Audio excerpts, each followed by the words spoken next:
మన వీడియోల్లో పదే పదే హెల్త్ ఇన్సూరెన్స్ తీసుకోండి, చాలా ఇంపార్టెంట్ మనకని చెప్పేసి చెప్పడం జరుగుతూ ఉంది. ప్రతి వారం దాని గురించి మనం ఎంతో కొంత తెలియజేసుకోవడం జరుగుతూ ఉంది.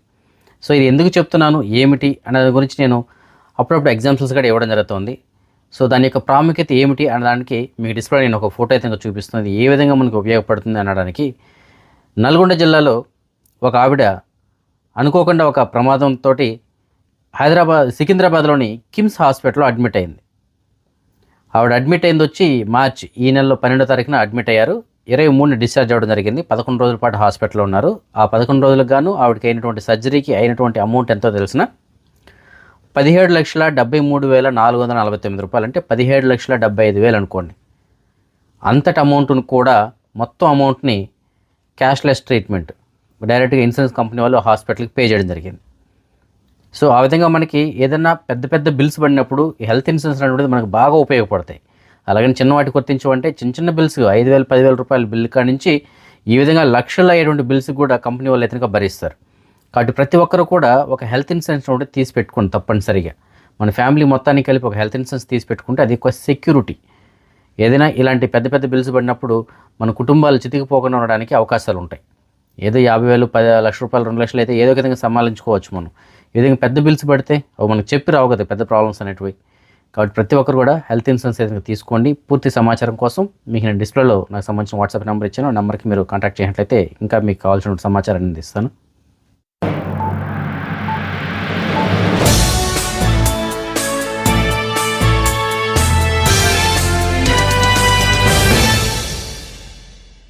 శ్రీనాథ్ రెడ్డి మిట్టపల్లి యూట్యూబ్ ఛానల్ స్వాగతం. అందరికీ నమస్కారం. నేను మీ శ్రీనాథ్ రెడ్డి మిట్టపల్లి. ఇవాళకి వచ్చి మార్చి 25, 2026 సంవత్సరం. ఇవాళ ముఖ్యాంశాలకు వచ్చినట్లయితే ప్రస్తుతానికి ఇజ్రాయెల్ మరియు ఇరాన్ అలాగే అమెరికా ఈ దేశాల మధ్య దాడులు అయితే కొనసాగుతూనే ఉన్నాయి. వీటి కారణంగా గల్ఫ్ రీజన్లో కూడా ఉద్రిక్త పరిస్థితులు అయితే నెలకొని ఉన్నాయి. మిగతా గల్ఫ్ దేశాలు ఏవైతే వాటన్నిటిపైన కూడా ఇరాన్ అయితే దాడులు నిర్వహిస్తూనే ఉంది.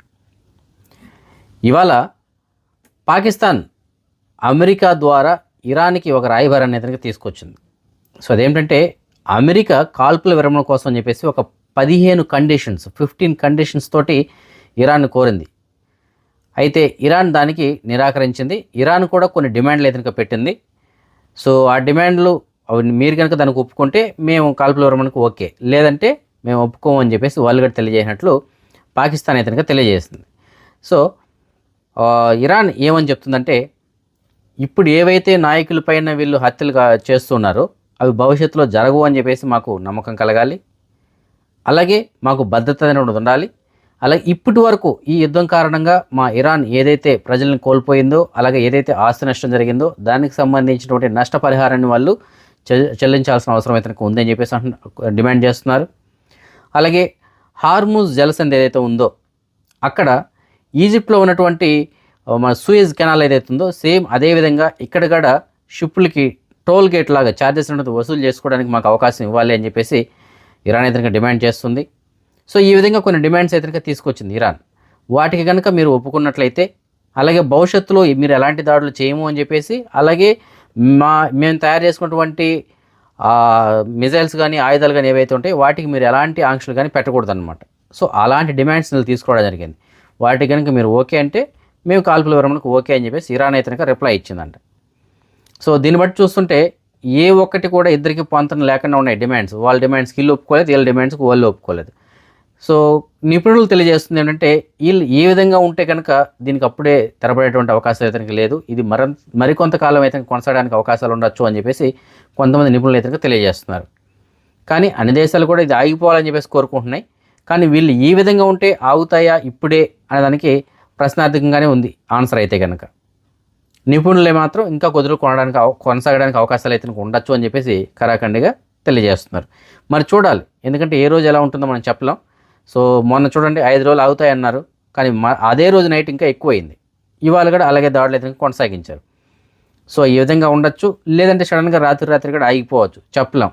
కానీ జరుగుతున్నటువంటి పరిణామాలను బట్టి ఇది ఇప్పుడప్పుడే ఆగేడుగా కనపడట్లేదు, ఇంకా కొద్ది రోజులు కొనసాగడానికి అవకాశం ఉంటుంది అని చెప్పేసి నిపుణులు అయితే తెలియజేస్తున్నారు.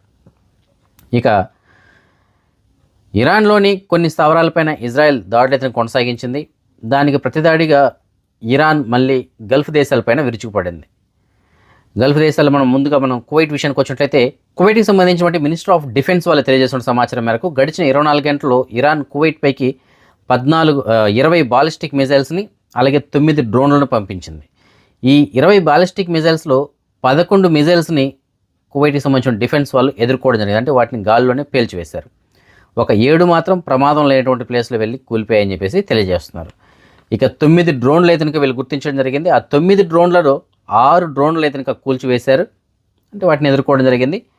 2 డ్రోన్లు మాత్రం కువైట్ ఇంటర్నేషనల్ ఎయిర్పోర్ట్లో ఉన్నటువంటి ఆయిల్ ట్యాంకర్స్ని ఢీకొనడంతో భారీగా మంటలు అయితే అక్కడ చెలరేగాయి. ఇంకా ఒక డ్రోన్ వచ్చి ప్రమాదం లేనటువంటి ప్లేస్లో వెళ్ళి కూలిపోయినట్లు తెలియజేస్తున్నారు. సో ఇవాళ ఈ తెల్లవారుజామున 4-5 గంటల ప్రాంతంలో కువైట్ ఇంటర్నేషనల్ ఎయిర్పోర్ట్లో ఈ ఆయిల్ ట్యాంకర్స్ పైన ఏవైతే డ్రోన్లు దాడి చేశాయో దాని కారణంగా వచ్చినటువంటి మంటలు ఏవైతే ఉన్నాయో అవి చాలామంది చూడడం జరిగింది. వీడియోలు కూడా చిత్రీకరించుకున్నారు పాపం వాళ్ళ ఫోన్లలో. కానీ ఇప్పుడున్నటువంటి ఆంక్షల కారణంగా ఎవరు కానీ ఒక వీడియోని ఇంకొకరికి షేర్ చేయడానికి అవకాశం లేదు కాబట్టి ఎవరు షేర్ చేయకుండా వదిలేశారు.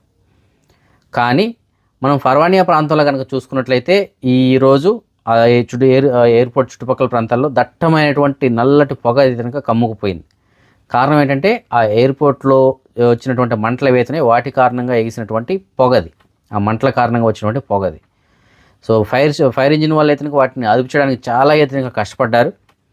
సో ఏదైనప్పటికీ ఇది ఎయిర్పోర్ట్ పైన మరోసారి జరిగినటువంటి దాడి అని చెప్పేసి మనం చెప్పుకోవాలి. గతంలో కూడా ఇదే విధంగా ఆయిల్ ట్యాంకర్స్ పైన దాడి జరిగింది, అప్పుడు అదుపులో తీసుకొచ్చారు.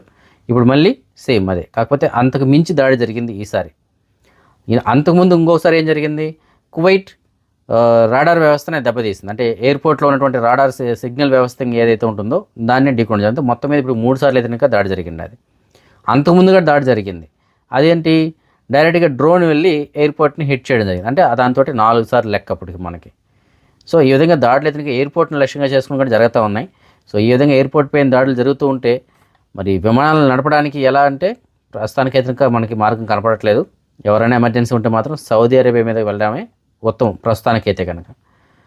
మరి భవిష్యత్తులో వీటన్నిటిని కాల్పుల విరమణ ఒప్పందం ఇలాంటివన్నీ వచ్చి ఓకే అంటే అప్పుడు ఏమైనా మనం వెళ్ళడానికి అవకాశం ఉంటుంది. కానీ ఈ విధంగా దాడులు జరుగుతుంటే మాత్రం కువైట్ నుంచి డైరెక్ట్ విమానాలు ఇప్పుడప్పుడే ఓపెన్ చేసేటువంటి పరిస్థితులు కనుక మనకి కనపడట్లేదు. ఇదిలా ఉండగా కువైట్కి సంబంధించిన గవర్నమెంట్ కువైట్లో ఉన్నటువంటి ఇరాన్కి సంబంధించినటువంటి అంబాసిడర్ ఎవరైతే ఉంటారో ఆయన పిలిపించి ఆయనకి సమ్మన్లు జారీ చేసింది.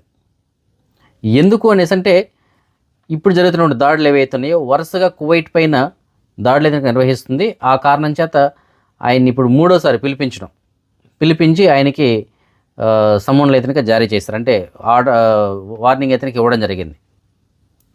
మరి ఆయన మాత్రం ఎలా వింటున్నారో తెలియదు కానీ పాపము ఆయనకి చాలా నామోషిగా ఉండొచ్చు బహుశా.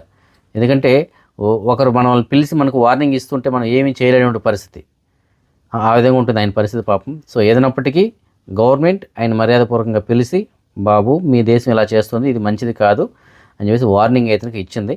మరి దీనికి వాళ్ళ గవర్నమెంట్ ఏ విధంగా రియాక్ట్ అవుతుందో చూడాలి. కానీ గతంలో కూడా ఇచ్చారు, ఏమాత్రం రియాక్షన్ లేదు. చూడాలి దీనికైనా సరే వాళ్ళ గవర్నమెంట్ ఏమన్నా రియాక్ట్ అవుతుందో. కువైట్కి సంబంధించినటువంటి మినిస్టర్ ఆఫ్ ఇంటీరియర్ వాళ్ళు తెలియజేస్తున్న సమాచారం మేరకు గడిచిన ఒక 24 గంటల్లో కువైట్లో ఈ పేలుడు పదార్థాలు ఏవైతే ఉంటాయో, పేలుడు స్వభావం కలిగి ఉంటాయో అలాంటి వాటిని నిర్వహించేటువంటి డిపార్ట్మెంట్ ఏదైతే ఉంటుందో అలాంటి వారికి ఒక 43 నివేదికలు అయితే వచ్చాయని చెప్పేసి అంటున్నారు. ఇప్పటి వరకు ఇలాంటి వాటికి సంబంధించినటువంటి నివేదికలు మొత్తం 550 అయితే వచ్చాయని చెప్పేసి తెలియజేస్తున్నారు. అలాగే గడిచిన 24 గంటల్లో ఒక 8 సార్లు సైరన్ మోగించినట్లు తెలియజేస్తున్నారు. మొత్తం ఇప్పటికీ యుద్ధం ప్రారంభమైనప్పటి నుంచి 139 సార్లు సైరన్ అయితే మోగించినట్లు తెలియజేస్తున్నారు. అదే మనం బహ్రెయిన్ విషయానికి వచ్చినట్లయితే బహ్రెయిన్లో కూడా దాడులు అయితే కొనసాగుతున్నాయి. ఇప్పటి వరకు బహ్రెయిన్పై ఇరాన్ 153 బాలిస్టిక్ మిజైల్స్ అలాగే 331 డ్రోన్లు అయితే ప్రయోగించింది యుద్ధం ప్రారంభమైనప్పటి నుంచి. అదే మనం దుబాయ్ విషయానికి వచ్చినట్లయితే గడిచిన 24 గంటల్లో 9 డ్రోన్లు అయితే ప్రయోగించింది దుబాయ్ పైన. అలాగే ఇప్పటి వరకు యుద్ధం ప్రారంభమైనప్పటి నుంచి 1815 డ్రోన్లని అలాగే ఒక 15 క్రూయిజ్ మిజైల్స్ని 357 బాలిస్టిక్ మిజైల్స్ని ఇరాన్ దుబాయ్ పై ప్రయోగించింది. అదే మనం సౌదీ అరేబియా విషయానికి వచ్చినట్లయితే సౌదీ అరేబియా పైన కూడా ఇరాన్ దాడులు అయితే కొనసాగుతూ ఉన్నాయి.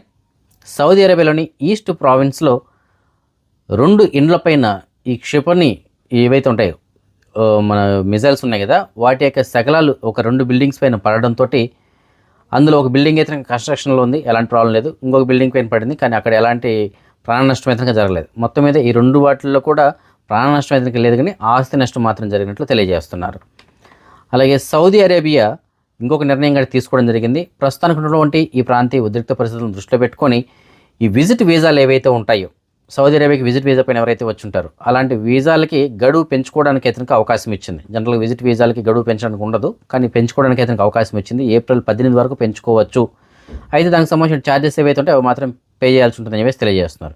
అయితే ఇప్పటి వరకు వాళ్ళు స్టే చేసిన దానికి మాత్రం ఏప్రిల్ 25కి వాళ్ళ డేట్, ఫిబ్రవరి 25కి వాళ్ళ డేట్ అయిపోయినా సరే ఫిబ్రవరి 25 నుంచి ఇప్పటి వరకు స్టే చేసి ఉంటారు కదా, సో దానికి మాత్రం ఎలాంటి రుసుము లేకుండా, ఎలాంటి అడిషనల్ ఛార్జెస్ లేకుండా వాళ్ళు సౌదీ అరేబియాని వదిలి కావాలంటే వెళ్ళిపోవచ్చు, ఎలాంటి ప్రాబ్లం ఉండదు అని చెప్పేసి అంటున్నారు. ఎలాంటి అబ్జెక్షన్ కానీ ఉండదంట వాళ్ళకి, కేసులు కానీ ఫైన్లు కానీ ఇలాంటి ఏమీ ఉండవంట. ఇకపైన ఉండాలంటే మాత్రం రేపు నెల 18వ తారీఖు వరకు మాత్రం పెంచుకోవడానికి అవకాశం ఇచ్చారు గడువు. సో ఎవరైనా ఛార్జెస్ పే చేసుకొని గడువు పెంచుకొని వాళ్ళు విజిట్ వీసా పైన సౌదీ అరేబియాలో అయితే ఉండొచ్చు అని చెప్పేసి తెలియజేస్తున్నారు. సో ఇది ఒక మంచి శుభవార్త. ఎవరైతే విజిట్ వీసా పైన సౌదీ అరేబియాకి వచ్చి ఉంటారు, అది ఫ్యామిలీ విజిట్ పైన వచ్చి ఉండొచ్చు, ఇంకొక విజిట్ పైన వచ్చి ఉండొచ్చు, లేదంటే ఉమ్రాకి వచ్చి ఉండొచ్చు, ఏదైనా సరే వాళ్ళకి ఇది ఒక మంచి అవకాశం అని చెప్పేసి మనం చెప్పుకోవాలి. కువైట్కి సంబంధించినటువంటి అగ్నిమాపక శాఖ వాళ్ళు తెలియజేస్తున్న సమాచారం మేరకు కువైట్ ఇంటర్నేషనల్ ఎయిర్పోర్ట్లో ఏవైతే మంటలు చెలరేగాయో వాటిని మేము అదుపులో తీసుకోవడం జరుగుతుంది. అలాగే ఇవి కాకుండా కువైట్లో మరొక 4 చోట్ల ఈ శకలాలు పడడం కారణంగా, డ్రోన్లు కావచ్చు అలాగే మిజైల్స్ కావచ్చు, వీటికి సంబంధించిన శకలాలు పడడం కారణంగా ఒక 4 చోట్ల మంటలు అయితే చెలరేగినట్లు వాటిని కూడా మేము అదుపులో తీసుకొచ్చామని చెప్పేసి వాళ్ళు అయితే తెలియజేశారు. కువైట్కి సంబంధించినటువంటి ఎన్విరాన్మెంట్ పబ్లిక్ అథారిటీ వాళ్ళు ఎవరైతే ఉంటారో వాళ్ళు తెలియజేసిన సమాచారం మేరకు ప్రస్తుతానికి ఉన్నటువంటి పరిస్థితుల కారణంగా గాలిలో నాణ్యత అనేటువంటిది ఎంత ఉంది అనే దాని గురించి వాళ్ళు ఎప్పటికప్పుడు తనిఖీలతంగా నిర్వహించడం జరుగుతుంది. ప్రస్తుతానికి గాలిలో నాణ్యత అనేటువంటిది బాగానే ఉంది, ఎలాంటి ప్రాబ్లం లేదు అని చెప్పేసి తెలియజేస్తున్నారు. ఎందుకంటే ఈ దాడులు ఇలాంటివి జరుగుతున్నప్పుడు ఏదైనా పొల్యూషన్ ఎక్కువ అవ్వచ్చు, లేదంటే ఒక్కోసారి మిజైల్స్ ద్వారా వచ్చేటువంటి చెప్పకూడనటువంటి కొన్ని వాయువులు అయితే రావచ్చు. సో వాటి కారణంగా అప్పుడప్పుడు పొల్యూషన్ అవ్వడానికి అవకాశాలు ఉంటాయి. సో అందుకనేసి వీళ్ళు ఎప్పటికప్పుడు చెక్ చేస్తూ ఉంటారు, ఏవైనా రాకున్నటువంటి వాయువులు ఏమైనా వచ్చాయో కువైట్లకి అని చెప్పేసి. అలాగే గాలిలో పొల్యూషన్ అనేది ఏమైనా పెరిగిందా లేదా అని చెప్పేసి. సో ప్రస్తుతానికి అలాంటిది ఏం లేదు, బాగుందని చెప్పేసి వాళ్ళు తెలియజేస్తున్నారు. కువైట్కి సంబంధించిన minister of commerce and industries వాళ్ళు క్యాపిటల్ గవర్నరేట్లోని బంగారం దుకాణాల్లో తనిఖీలు నిర్వహించడం జరిగింది. ఇందులో కొన్ని షాపుల్లో వాళ్ళు ఉల్లంఘనలుగా నమోదు చేయడం జరిగింది. అంటే వాళ్ళు ఏం చేశారంటే ధరల విషయంలో కొన్ని అవకతవకలు పాల్పడడంతో ఒక 5 షాపుల పైన వీళ్ళు ఉల్లంఘనలుగా నమోదు చేసినట్లు తెలియజేస్తున్నారు. అంటే మార్కెట్ రేటుకి వీళ్ళు అమ్మేటువంటి రేటుకి అలాగే బిల్స్ కావచ్చు ఇలాంటి వాటిని అన్నింటినీ పరిగణనలో తీసుకొని ఈ ఉల్లంఘనలు నమోదు చేసినట్లు తెలియజేస్తున్నారు. కువైట్కి సంబంధించినటువంటి సివిల్ ఏవియేషన్ వాళ్ళు తెలియజేసిన సమాచారం మేరకు కువైట్లో ఎవరైనా ప్రయాణికులు ఈ విమానయాన సంస్థలు కానీ లేదంటే ట్రావెల్ ఏజెన్సీలు ఏవైతే ఉంటాయో వాటిపైన కానీ మనం ఏదైనా కంప్లైంట్ చేయాలి అనుకున్నట్టుకుంటే కనుక మీరు సాహిల్ అప్లికేషన్ ద్వారా కంప్లైంట్ ఇవ్వచ్చు అని చెప్పేసి తెలియజేస్తున్నారు. డైరెక్ట్గా వీళ్ళకి సంబంధించిన వెబ్సైట్లు కాకుండా మనం సాహిల్ అప్లికేషన్లో కనుక కంప్లైంట్ ఇచ్చినట్లయితే దానికి చాలా తొందరగా రెస్పాన్స్ ఉంటుందని చెప్పేసి తెలియజేస్తున్నారు. ఎందుకంటే ప్రయాణికులకి సమస్యలను వేగంగా పరిష్కరించడం కోసం చెప్పేసి నిర్ణయం తీసుకోవడం జరిగింది. సో మీరు ఏదైనా ట్రావెల్ ఏజెన్సీ పైన కానీ లేదంటే విమానయాన సంస్థలు ఏవైతే ఉంటాయో వాళ్ళపైన కానీ కంప్లైంట్ ఇవ్వాలనుకుంటే మీరు సాహిల్లోనే కంప్లైంట్ అనేది ఇవ్వచ్చు. దాని తర్వాత మీరు కావాలనుకుంటే కనుక ఈ తవాసల్ ప్లాట్ఫామ్ ఏదైతే ఉందో అందులో కనుక మీరు కంప్లైంట్ ఇచ్చినట్లయితే ఫర్దర్గా దీనిపైన యాక్షన్ అయితే తీసుకోవడం జరుగుతుంది. అప్పుడు దీంట్లో సాహిల్గా రెస్పాండ్ అవ్వకపోతే ఇక్కడ మనం కంప్లైంట్ ఇచ్చినట్లయితే దానిపైన చర్యలు తీసుకోబడుతుందని చెప్పేసి తెలియజేస్తున్నారు. దీనికి సంబంధించిన డాక్యుమెంట్స్ అంటే కంప్లైంట్స్కి సంబంధించి ఏమేమి ఇవ్వాలనుకుంటే దానికి సంబంధించిన డాక్యుమెంట్స్ ఉంటాయి కదా, రిలేటెడ్ డాక్యుమెంట్స్, అవి కూడా మనం సాహిల్లోను లేదంటే ఈ తవాసల్ ప్లాట్ఫామ్ అవుతుందో దీంట్లో కూడా మనం అప్లోడ్ చేయడానికి అయితే అవకాశం ఉంటుంది. సో వాటి ద్వారా మనకి తొందరగా కంప్లైంట్స్ అయితే రెక్టిఫై అవ్వడానికి అవకాశం ఉంటుందని చెప్పేసి తెలియజేస్తున్నారు. సో ఇకపైన మీకు సివిల్ ఏవియేషన్కి సంబంధించి అంటే విమానయాన సంస్థలు కానీ లేదంటే ట్రావెల్ ఏజెంట్లకు సంబంధించి కానీ ఏదైనా సరే కంప్లైంట్స్ ఉంటే కనుక మీ సాహిల్ అప్లికేషన్ నుంచే మీరు కంప్లైంట్స్ అయితే లాంచ్ చేయాల్సి ఉంటుంది. కువైట్లో ప్రస్తుతం ఉన్నటువంటి ప్రాంతీయ ఉద్రిక్త పరిస్థితులు ఏవైతే ఉన్నాయో వీటిని దృష్టిలో పెట్టుకుని కువైట్కి సంబంధించిన PAM మనకు public authority for man power వాళ్ళు వారి యొక్క కువైట్లోని అన్ని బ్రాంచుల్లో విజిటర్స్ ఎవరైతే వస్తూ ఉంటారో సందర్శన కోసం వస్తూ ఉంటారు కదా, ఏదైనా కంప్లైంట్స్ ఇవ్వడం కోసం అని చెప్పేసి అలాంటి వారికి సంబంధించి సమయాలను అయితే మార్పు చేయడం జరిగింది. సో ఆ సమయాలు ఎలా ఉంటాయంటే మనకి ఉదయం 8:30 నుంచి మధ్యాహ్నం 12 గంటల వరకు మాత్రమే అందుబాటులో ఉంటుందని చెప్పేసి తెలియజేస్తున్నారు. సో మీకు కువైట్లో ఎక్కడైనా సరే PAM public authority for man పవర్కి సంబంధించిన ఆఫీసులకు వెళ్ళి మీరు ఏదైనా కంప్లైంట్ ఇవ్వాలనుకున్నా లేదా ఇంక వేరే ఏదైనా పని మీద వెళ్ళాలనుకుంటే ఉదయం 8:30 నుంచి మధ్యాహ్నం 12 గంటల వరకు మాత్రమే మనకి అందుబాటులో ఉంటాయి. కువైట్లోని పలు ప్రాంతాల్లో ఇవాళ సాయంత్రం భారీ వర్షాలు అయితే పడ్డాయి. వాటి కారణంగా చాలా రోడ్లు అయితే బ్లాక్ అయిపోయి అలాగే దారిగడ మళ్లించడం జరిగింది వాహనాలని. సో వాటికి సంబంధించిన కొన్ని ఫోటోలు ఉన్నాయి, చూపిస్తాను మీకు. ఎంతలా వర్షం పడిందో చూడండి. కొన్ని ప్రాంతాల్లో మాత్రం అసలు వర్షమే లేదు. ఇప్పుడు ఫర్ ఎగ్జాంపుల్ జహరా అనుకుందాం. జహరా ప్రాంతంలో ఇవాళ సాయంత్రం అంతగా వర్షం అయితే ఏమీ పడలేదు. లైట్గా ఏదో 2 చినుకులు పడ్డాయి తప్ప ఏమీ లేదు. కానీ కొన్ని చోట్ల మాత్రం భారీగా వర్షాలు అయితే పడ్డాయి. అలాగే రేపు ఉదయం 9 గంటల నుంచి సాయంత్రం వరకు కూడా భారీగా వర్షం అయితే పడడానికి అవకాశం ఉందని చెప్పేసి తెలియజేస్తున్న వాతావరణ శాఖ వాళ్ళు కువైట్లో. కాబట్టి రేపు పగటి వేళల్లో అంతా కూడా వర్షం ఉండడానికి మ్యాక్సిమం అవకాశం ఉంది. కాబట్టి దానికి తగినటువంటి కొన్ని జాగ్రత్తలు అయితే తీసుకోండి. కానీ ఇవాళ సాయంత్రం మాత్రం అనుకోకుండా భారీగా వర్షం అయితే రావడం జరిగింది. కువైట్లోని పలు ప్రాంతాల్లో చాలా వరకు రోడ్లన్నీ కూడా జలమయమయ్యాయి. అదే మనం ఈ మనీ ఎక్స్చేంజ్ విషయానికి వచ్చినట్లయితే ప్రస్తుతానికి ఒక కువైటీ దినార్ మన భారతదేశం రూపీస్లో సుమారుగా 304 రూపాయలుగా ఉంది. సో మంచి ఎక్స్చేంజ్ రేట్ కొనసాగుతుంది. అదే బంగారం విషయానికి వచ్చినట్లయితే మలేలో ఉన్న సూకల్వతిలో ఉన్నటువంటి షాప్ నెంబర్ 121లో ఉన్నటువంటి ఎఫ్కే జ్యువెలర్స్ వాళ్ళు మనకు అందించిన సమాచారం మేరకు 22 క్యారెట్ల బంగారం నిన్నటికి వాళ్ళకి మళ్ళీ పెరిగిందని చెప్పేసి మనం చెప్పుకోవాలి. ప్రస్తుతానికి 1 గ్రామ్ ధర 41 దినార్ల 734 బిల్స్గా ఉంది.